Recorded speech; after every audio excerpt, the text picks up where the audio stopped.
ਤੁਹਾਡਾ ਕੀ ਨਾਂ ਹੈ? मेरा नाम सर जसपाल सिंह है। ਹਾਂਜੀ ਕੀ ਕਰਦੇ ਹੁੰਦੇ? मैं ड्राइवरिंग करना सर। ਹਾਂਜੀ ਕਿੱਥੇ ਕਰਦੇ? चैन टू पटनगढ़। ਅੱਛਾ ਕੀ ਸਮੱਸਿਆ ਹੈ?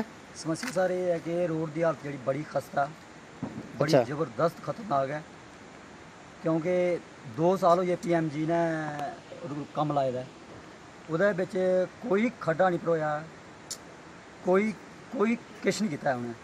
अच्छा 2-3 ठेकेदार कढ़ाइयां करिए भी मतलब इधर चली बैठे थे, 2-2 महीने हो गए गेदा गायब होता है, कोई पता नहीं यार कुछ नहीं ठेकेदार कुछ ना पता नहीं कुछ गए, कोई पता नहीं है। लेबर आके असें पैसे नहीं देआ दे, असें पैसे नहीं पुज्जे, तां कम्म बंद कीते दा। अच्छा उ'नें इन्नी खस्ता हालत कीती दी है, फिक्स रोड करी बैठे दे न। अस गड्डी टपाने एक टायर साढ़ा जेह्ड़ा रोड चलदा, दूआ बाहर होंदा है। और जित्थे जित्थे भी कम्म लगे हैं रोड च पत्थर आपूं असें 15-20 मिनट लगदे पत्थर चुकदे।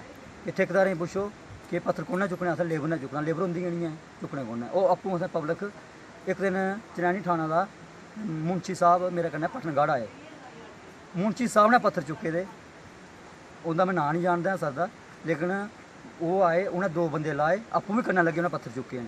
कि मैं उ'नें आखेआ सर जी अगर थोड़े कन्नै तुस पत्थर चुका दे ते अस 4 अप डाउन 4 बार इद्धर करने आं ते साढ़ी केह् हालत होंदी होग।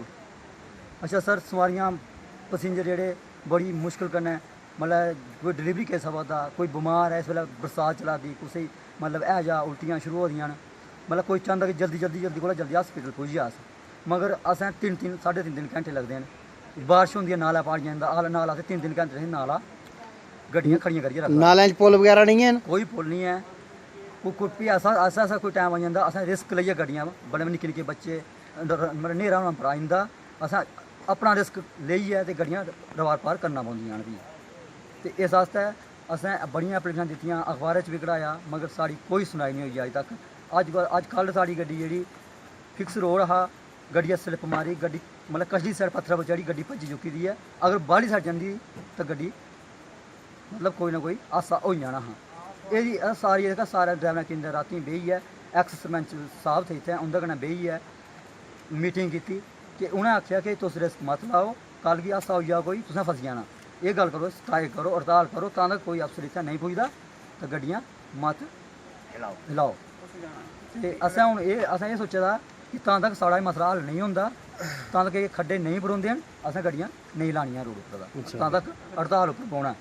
अगर 1-2 दिन साढ़ा मसला हल नहीं होया तां फिर चनैनी टू पटनगढ़ चक्का जाम, पुलै पर गड्डियां लाइयै चक्का जाम करना।